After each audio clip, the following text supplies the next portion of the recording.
you because we are alive. That is why we can sing. That is why we can dance. Thank you because our head is still on our body. Thank you because our eyes can still be open and be closed. With our leg we can stand and we can dance with it. With our hand we can raise and we can clap with it. Lord, we bless you. Take all glory in the name of Jesus Christ. Father, we have come even once again in appreciation for all that you have done. Lord, that the little time that we're going to spend even in your presence, even this morning, Lord, we ask that our coming together, let it be a sweet smelling savour even unto you in the name of Jesus. That your fire indeed tonight will fall. Your fire will fall in the name of Jesus. That the power that we need, Lord, to enter into 2017, Lord, give unto us in the name of Jesus. Lord, we receive that power. Say, I receive. Power for a new beginning. Power for a new beginning. I receive today in the name of our Lord Jesus Christ. Father, we thank you that at the end of everything, that all the glory will be given to Jesus. For him alone is worthy of our praise. Thank you, Abba Father.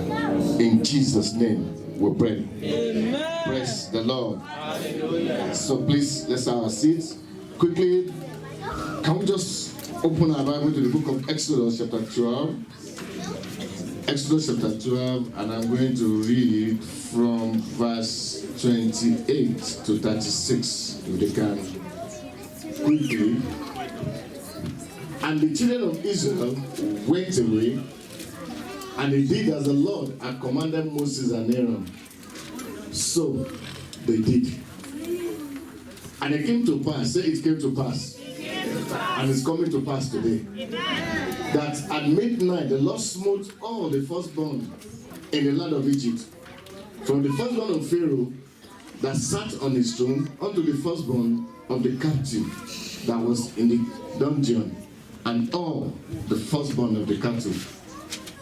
And Pharaoh rose up in the night, he and all his servants and all the Egyptians, and there was a great cry even in Egypt.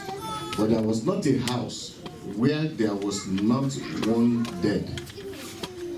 And he called for Moses and Aaron by night and said, Rise up, get ye forth even from among my people, both ye and the children of Israel, and go and serve the Lord, as you have said. And take your flocks and your heads, as you have said, and begun, and bless me also. And the Egyptians were urgent upon the people that they might send them out of the land in haste, for they said, We all be dead men. And the people took their dove, even before it was living, their kneaded troughs, even being bound up with the clothes upon their shoulders. And the children of Israel did according to the word of Moses. And they borrowed of the Egyptians jewels of silver, jewels of gold, and that of raiment. And the Lord gave the people favor in the sight of the Egyptians, so that they lent unto them such things as they require, and they spoil the Egyptians. May the Lord bless the reason of his word in Jesus' name. Amen. Brethren, we're here to partake of the Holy Communion tonight. And Holy Communion is a divine ordinance to enforcing prophecy for a new beginning. God, in his sovereignty, established it, as you can see, even in Exodus chapter 12, even verse 2, when the Lord said to the children of Israel that they will have a new beginning even with it. And also in Isaiah chapter 43, verse 19, the Lord said that, Behold, I will do a new thing. Brethren, none of us had worked in 2017 before. It's a brand new year. And believe you me, you need power even to go into it. And looking at the text that we read, we found out that the following things were made manifest even unto the children of Israel. Number one, because of time. God, after he instituted that Holy Communion, commanded them to take it. And like we have read, that they did according to the word of God through Moses. The first thing that they experienced was a change of season. Say a change of season. A change of season. Whether we like it or not, 2016 is going. And it's going with the season. And we're entering into a new season. And whether we like it or not, that season will bring forth new destiny, new purpose, new manifestation. Amen. But many of us will wait for this little time that remains before we start to think of what we're not knowing. Ecclesiastes chapter 3. What is Ecclesiastes chapter 3 verse 1 says? It said to everything there is what? And to every what? Read it. And that's why I was quiet. Ecclesiastes chapter 3 verse 1. You can project it. To everything there is a season. And a time to every what? Purpose. Under what? Under the reason why God has spared you and me is because of a purpose. One purpose. And that purpose is for us to serve Him. Apostle Paul said, for me to live is who? Christ. And to die is what? As long as I'm alive, the reason why God is sparing my life is to serve Him. Is to serve Him. And as if I'm going to die, my death, heaven must rejoice over it. And I want to challenge us that as we have prayed in the coming year, you have a purpose. And the season is changing now for that purpose to be made manifest. And that purpose is that you must serve the Lord. Your commitment must increase. There's no two way to it. At least we have had the prophecy. They have not read the prophecy to you. Please go online. You'll see the prophecy. It's a year of surprise, pleasant one and unpleasant one.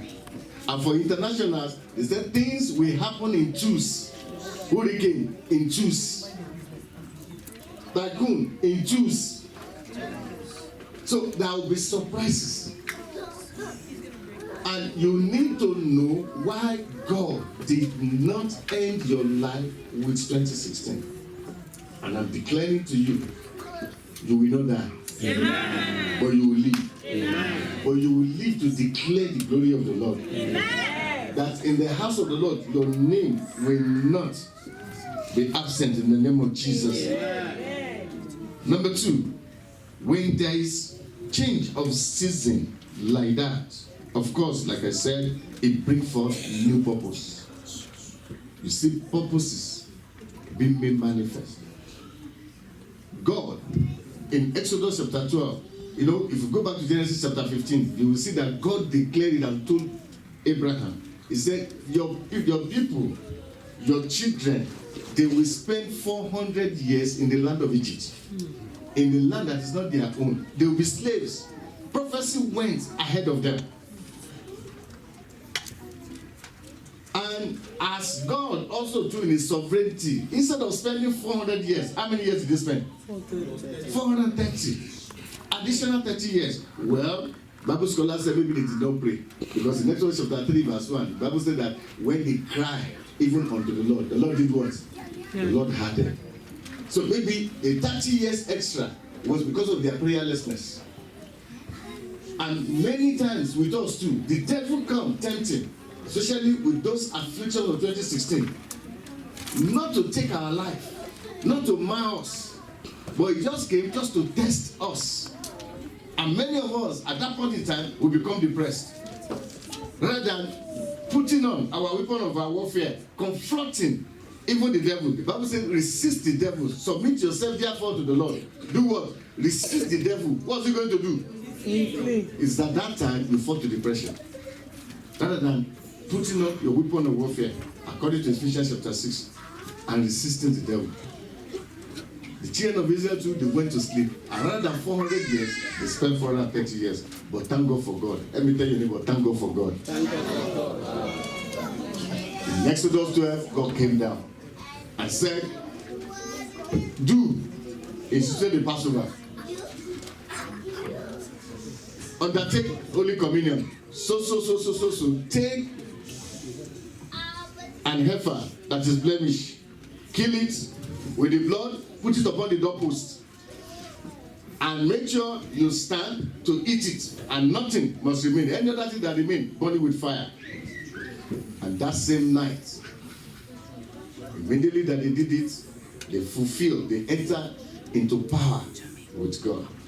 And God walked through the land of Egypt, as we have read. Number 3.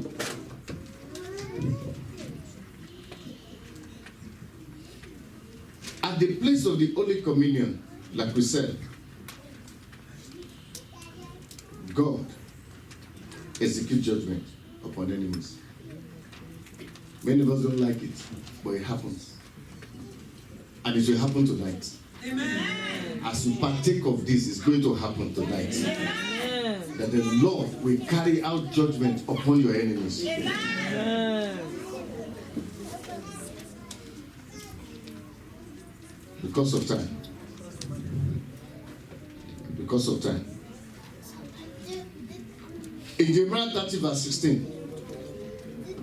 Jeremiah 30 verse 16. Is anybody there? It said, therefore, all they that devour thee, they shall be what? And all thy adversaries, every one of them, where will they go to? And they that spoil thee, where will they end? They shall be spoiled. And all that prey upon thee, they will be what? It shall be for a prey. It's time to put on your weapon of warfare and execute that judgment.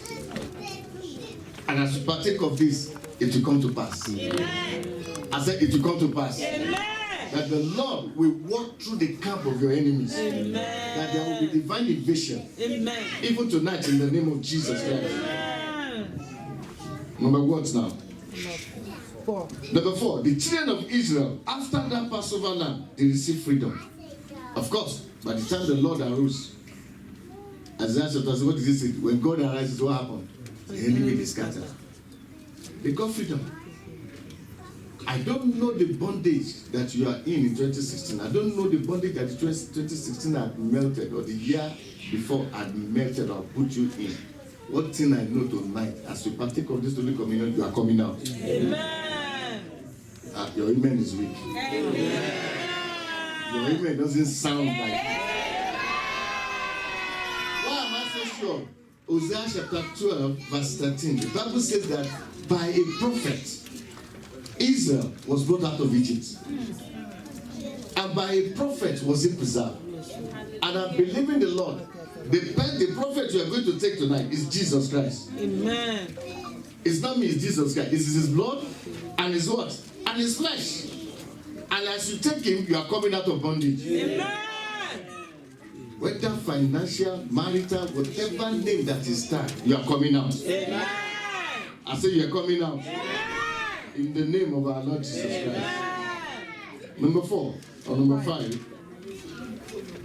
The Bible declared to us too in verse 32 that their herds, their flocks, the Egyptians willingly they surrendered it back to them. They just surrendered it back to them. Their losses were restored back to them. I want you to begin to think and look through 2016 as it is going now. What is it that you lost?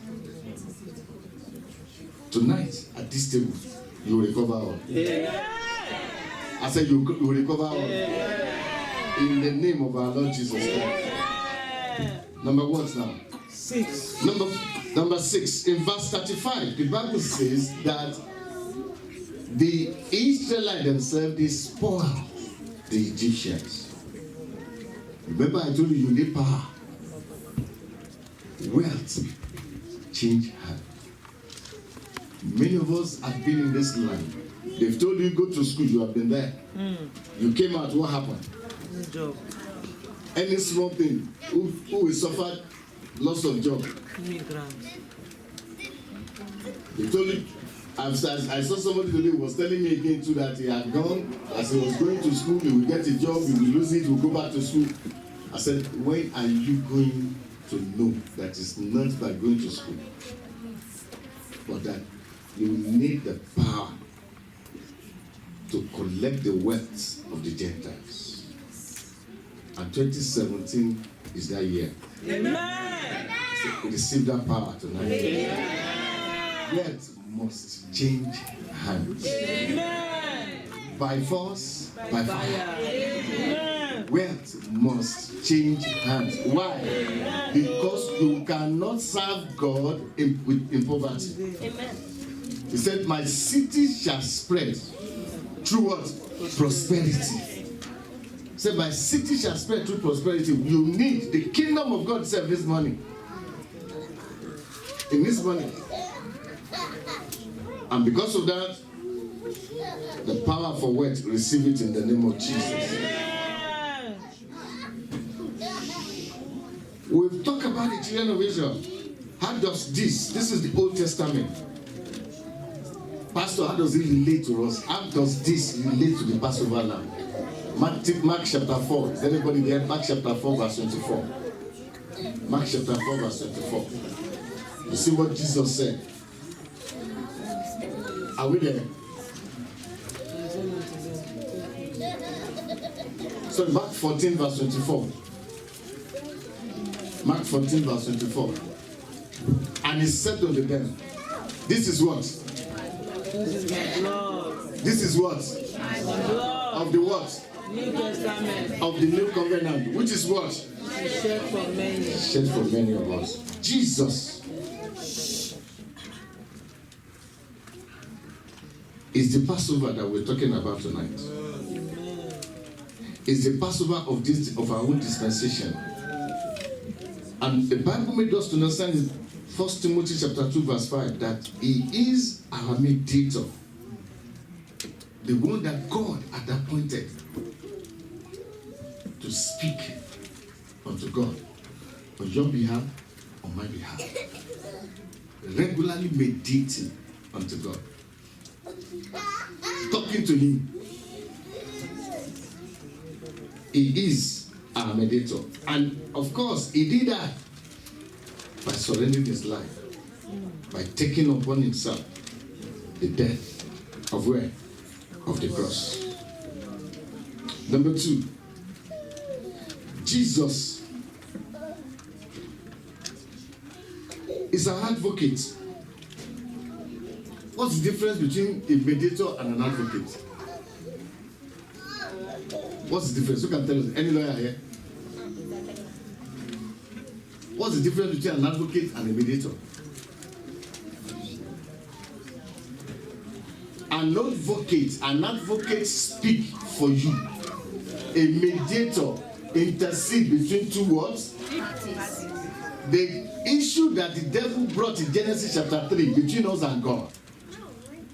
Jesus, with his blood, constantly mediates on our behalf. Even in 2016, when you missed it, when you fell short, even of the law,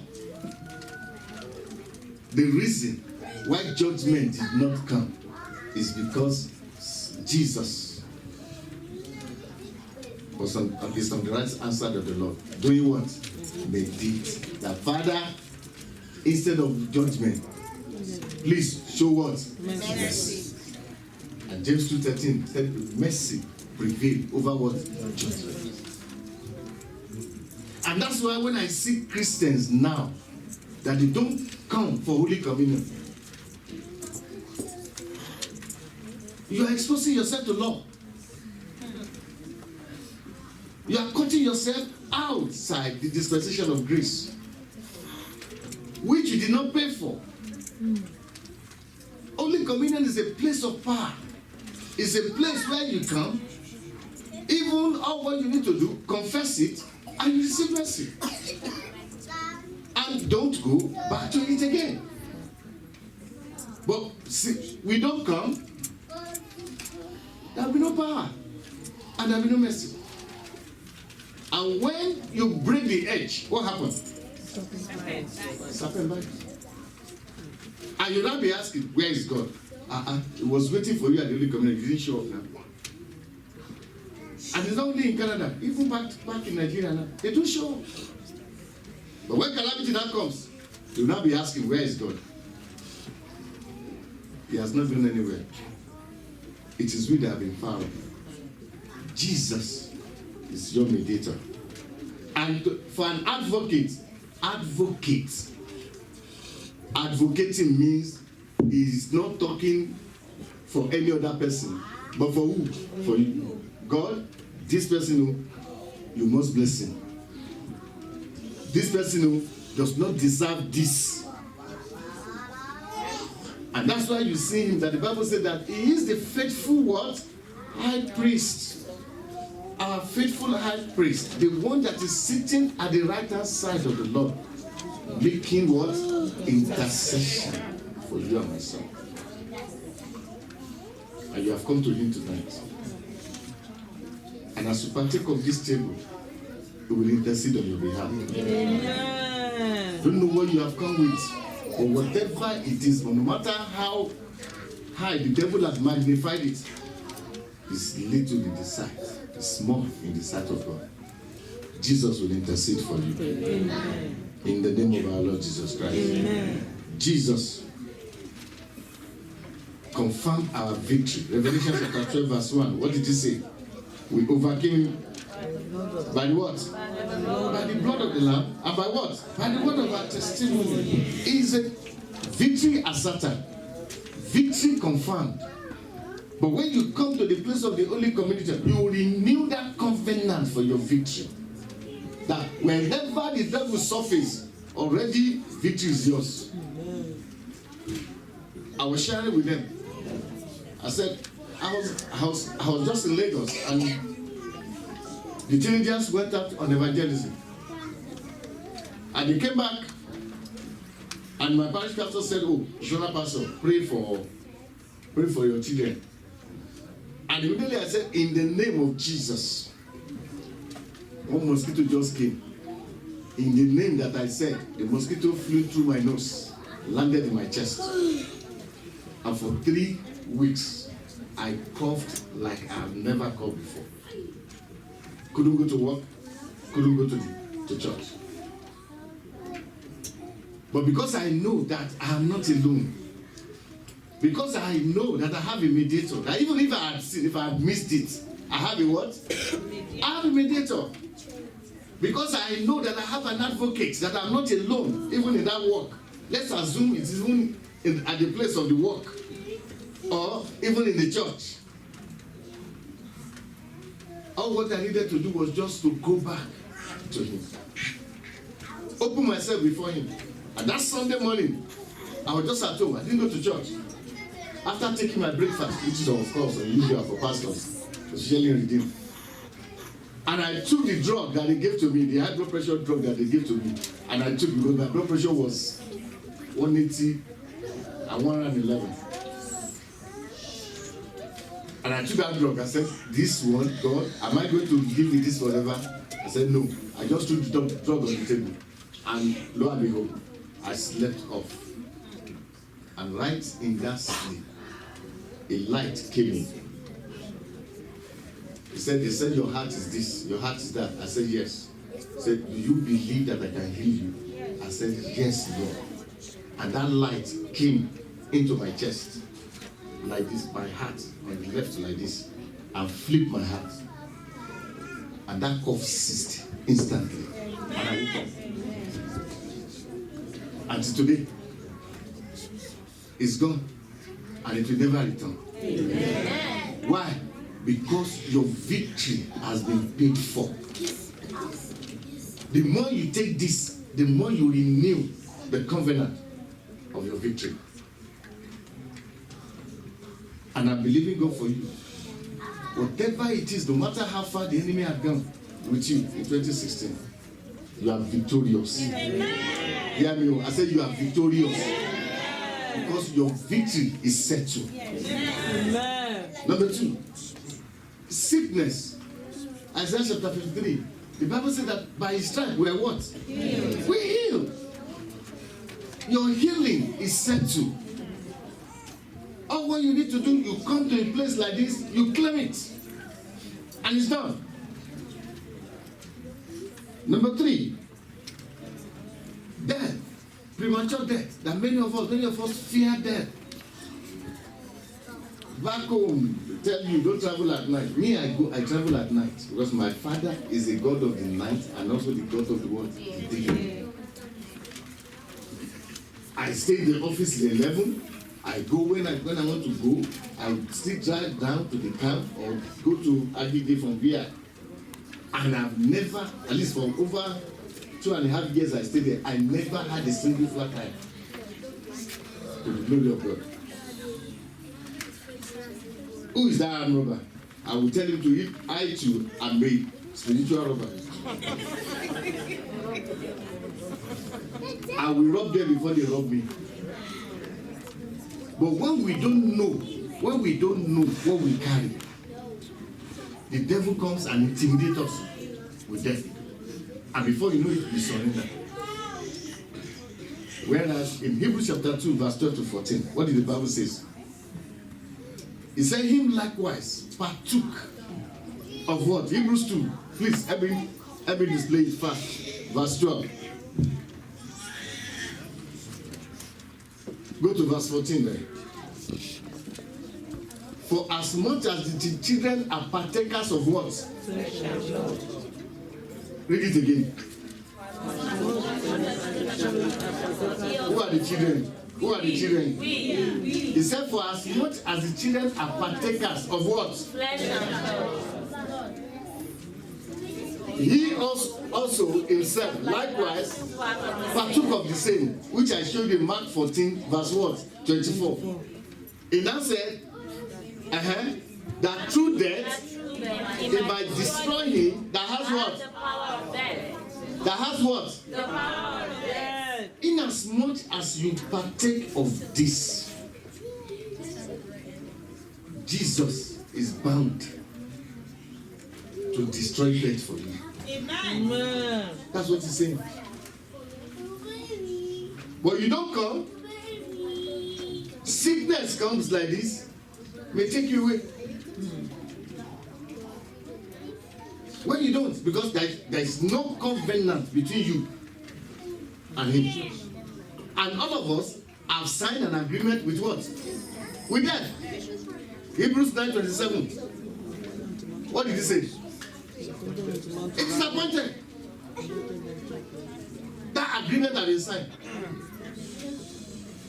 Do you know what happened? That sickness I told you about would have taken my life, and my father was still there.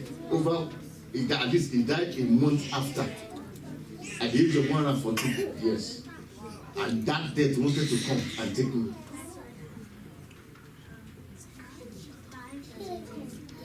Thank God.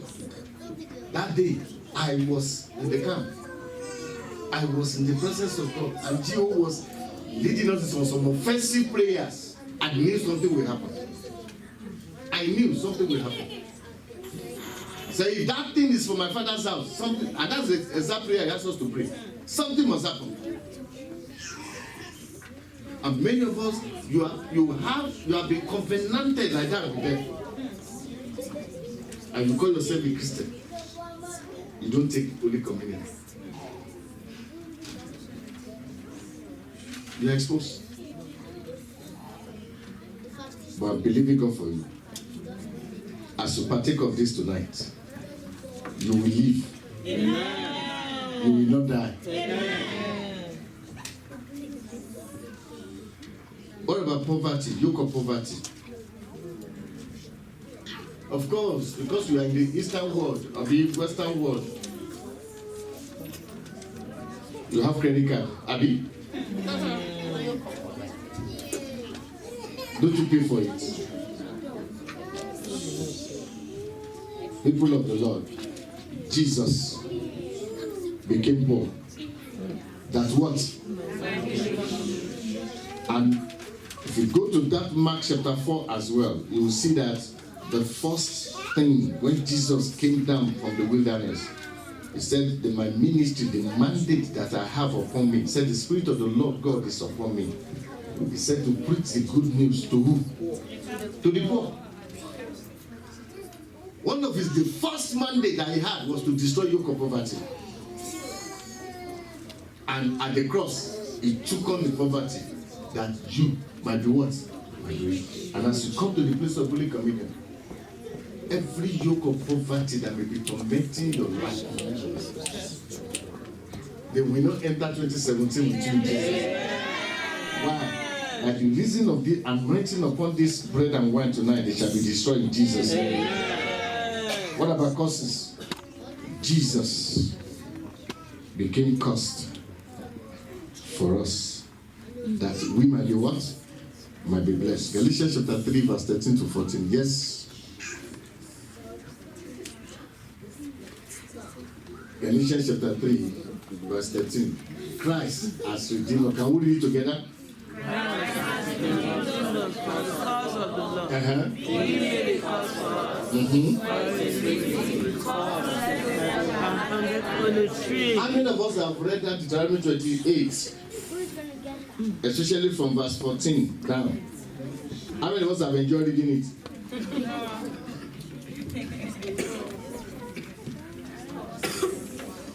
How many of us have enjoyed reading it? But Jesus, He had redeemed you and myself from the curse of that law. And when, instead of you mentioning curse, what should you talk about? Blessings. Why? Because say, I have been redeemed. From the curse of the Lord. People of the Lord, tonight, the only person that I will beg that should not take, or two people that I will beg that should not take this Holy Communion tonight, if you're not born again,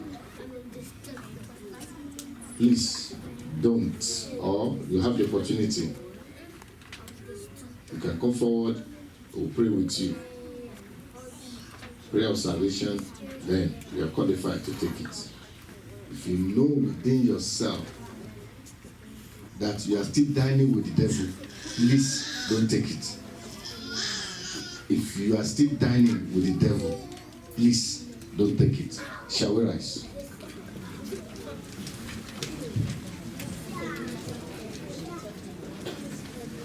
Please, shall we rise? I want us to rise like a soldier. Shall we just close our eyes and begin to just thank the Lord? Just thank Him. That Father, I thank you for this provision of your flesh and your blood. Thank you because you have made provision for my victory. You have made provision for my prosperity. Thank you for making provision in Christ Jesus for my healing. Thank you, oh God, that you have made provision for me to recover all my losses. Thank you, Lord. Thank you, Lord. Thank Him. Thank Him. Thank Him. Thank Him. Thank Him. Lord, I thank you because of this provision. And Lord, I have come. Tell the heaven, Lord, I have come tonight to partake of this table. To partake of this table. Show me